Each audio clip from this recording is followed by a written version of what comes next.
Knowing this, the British governments of the right began to follow a double policy, a public policy in which they spoke loudly in support of what we have called the foreign policy of the left, and a secret policy in which they acted in support of what we have called the foreign policy of the right. Thus, the stated policy of the government and the policy of the British people were based on support of the League of Nations, of international cooperation, and of disarmament. Yet the real policy was quite different. Lord Curzon, who was Foreign Secretary for 4 years, 1919 to 1923, called the League of Nations a good joke. Britain rejected every effort of France and Czechoslovakia to strengthen the system of collective security, while openly supporting the Naval Disarmament Conference at Geneva 1927 and the World Disarmament Conference 1926 to 1935. Britain signed a secret agreement with France which blocked disarmament on land as well as on the sea July 1928, and signed an agreement with Germany which released her from her naval disarmament 1935. After 1935, the contrast between the public policy and the secret policy became so sharp that the authorized biographer of Lord Halifax, Foreign Secretary 1938 to 1940, coined the name diarchy for it. Also, after 1935, the policies of both right and left were changed, the left becoming anti-revisionist as early as 1934, continuing to support disarmament until, in some cases, 1939, and strengthening its insistence on collective security, while the right became more insistent on revisionism, by this time called appeasement, and opposition to the Soviet Union. In France, the contrasts between right and left were less sharp than in Britain, and the exceptions more numerous, not only because of the comparative complexity of French political parties and political ideology, but also because foreign policy in France was not an academic or secondary issue, but was an immediate, frightening concern of every Frenchman. Consequently, differences of opinion, however noisy and intense, were really rather slight. One thing all Frenchmen agreed upon: it must not happen again. Never again must a Hun be permitted to become strong enough to assault France as in 1870 and in 1914. To prevent this, the right and the left agreed there are two methods: by the collective action of all nations and by France's own military power. The two sides differed in the order in which these two should be used, the left wanting to use collective action first and France's own power as a supplement or a substitute, the right wanting to use France's own power first, with support from the League or other allies as a supplement. In addition, the left tried to distinguish between the old Imperial Germany and the new Republican Germany, hoping to placate the latter and turn its mind away from revisionism by cooperative friendship and collective action. The right, on the other hand, found it impossible to distinguish one Germany from another, or even one German from another, believing that all were equally incapable of understanding any policy but force. Accordingly, the right wanted to use force to compel Germany to fulfill the Treaty of Versailles, even if France had to act alone. The policy of the right was the policy of Poincaré and Barthou. The policy of the left was the policy of Briand. The former was used in 1918 to 1924, and briefly in 1934 to 1935. The latter was used in 1924 to 1929. The policy of the right failed in 1924 when Poincaré's occupation of the Ruhr in order to force Germany to pay reparations was ended. This showed that France could not act alone even against a weak Germany, because of the opposition of Britain and the danger of alienating world opinion. Accordingly, France turned to a policy of the left 1924 to 1929. In this period, which is known as the period of fulfilment, Briand, as Foreign Minister of France, and Stresemann, as Foreign Minister of Germany, cooperated in friendly terms. This period ended in 1929, and not, as is usually said, because Stresemann died and Briand fell from office, but because of a growing realization that the whole policy of fulfilment 1924 to 1929 had been based on a misunderstanding. Briand followed a policy of conciliation toward Germany in order to win Germany from any desire to revise Versailles. Stresemann followed his policy of fulfilment toward France in order to win from France a revision of the treaty. It was a relationship of cross purposes, because on the critical issue, revision of Versailles, Briand stood adamant, like most Frenchmen, and Stresemann was irreconcilable, like most Germans. In France, as a result of the failure of the policy of the right in 1924 and of the policy of the left in 1929, it became clear that France could not act alone toward Germany. It became clear that France did not have freedom of action in foreign affairs and was dependent on Britain for its security. To win this support, which Britain always held out as a bait but did not give until 1939, Britain forced France to adopt the policy of appeasement of the British right after 1935. This policy forced France to give away every advantage which it had over Germany. Germany was allowed to rearm, 1935. Germany was allowed to remilitarize the Rhineland, 1936. Italy was alienated, 1935. France lost its last secure land frontier, Spain, 1936 to 1939. France lost all her allies to the east of Germany, including her one strong ally, Czechoslovakia, 1938 to 1939. France had to accept the union of Austria with Germany, which she had vetoed in 1931. March 1938, the power and prestige of the League of Nations was broken and the whole system of collective security abandoned. 1931 to 1939. The Soviet Union, which had allied with France and Czechoslovakia against Germany in 1935, was treated as a pariah among nations and lost to the anti-German coalition. 1937 to 1939, and finally, when all these had been lost, public opinion in England forced the British government to abandon the right's policy of appeasement and adopt the old French policy of resistance. This change was made on a poor issue, Poland, 1939, after the possibility of using the policy of resistance had been destroyed by Britain and after France itself had almost abandoned it. In France, as in Britain, there were changes in the foreign policies of the right and the left after Hitler came to power in Germany in 1933.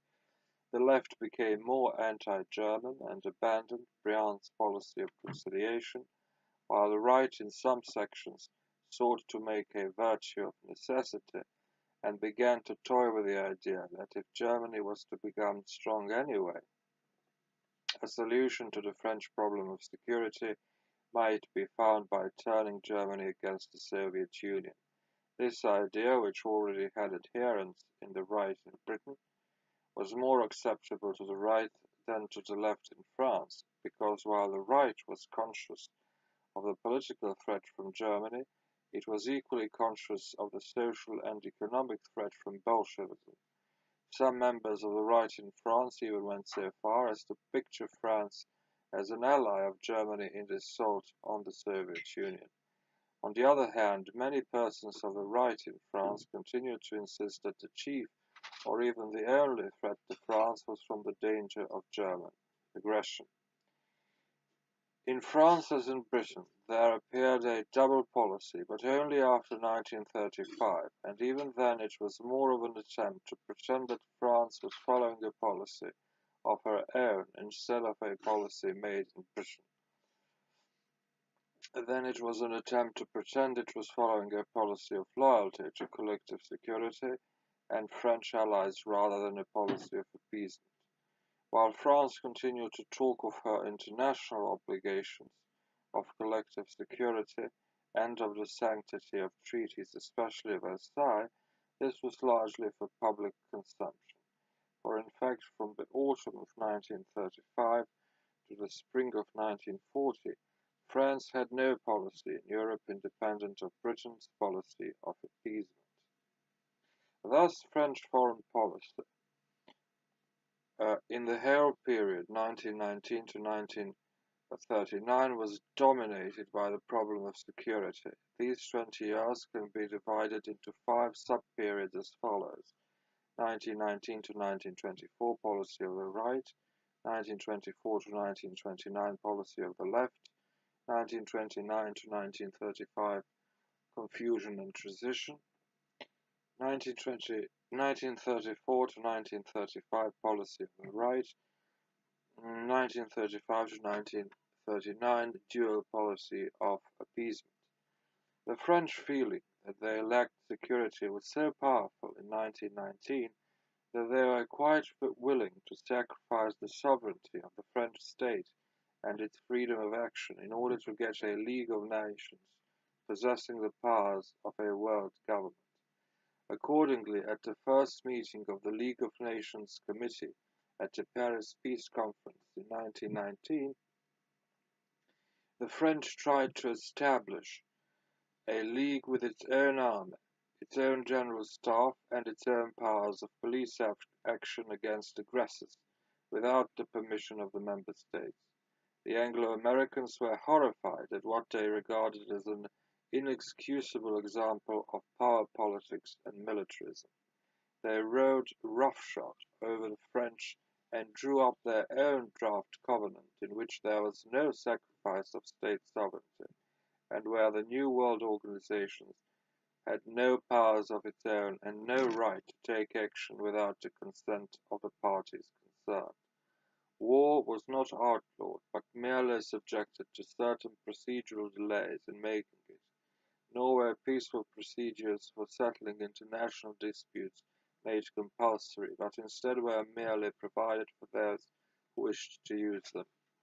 Finally, no real political sanctions were provided to force nations to use peaceful procedures, or even to use the delaying procedures of the covenant itself.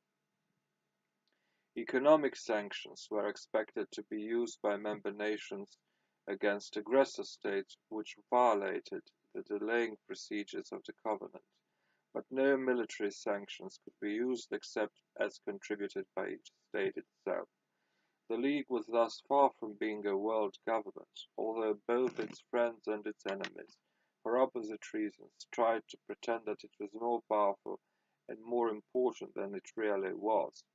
The Covenant, especially the critical Articles 10 to 16, had been worded by a skilful British lawyer, Cecil Hurst, who filled it with loopholes cleverly concealed under a mass of impressive verbiage so that no state's freedom of action was vitally restricted by the document. The politicians knew this, although it was not widely publicized, and from the beginning those states which wanted a real international organization began to seek to amend the covenant, to plug the loopholes in it. Any real international political organization needed three things: 1. Peaceful procedures for settling all disputes; 2. Outlawry of non-peaceful procedures for this purpose; and 3. Effective military sanctions to compel use of the peaceful procedures and to prevent the use of warlike procedures.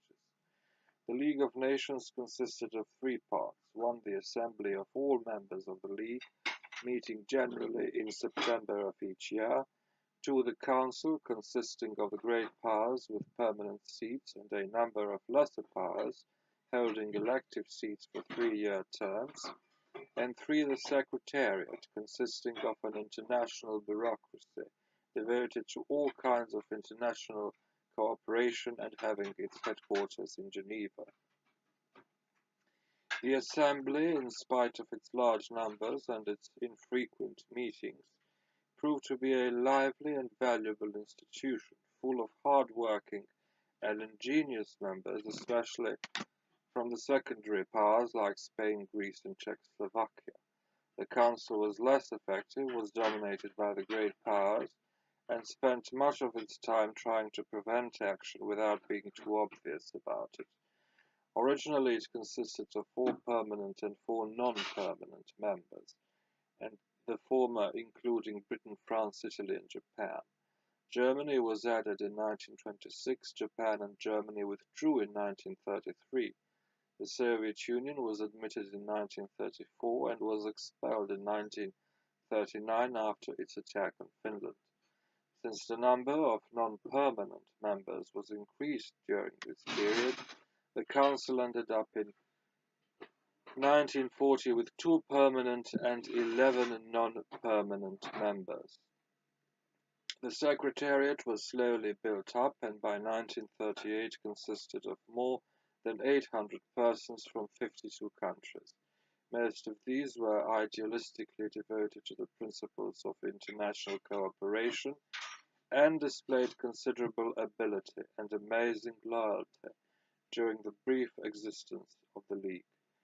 They were concerned with every type of international activity, including disarmament, child welfare, education, the drug traffic, slavery, refugees, minorities, the codification of international law, the protection of wildlife and natural resources, cultural cooperation, and many others.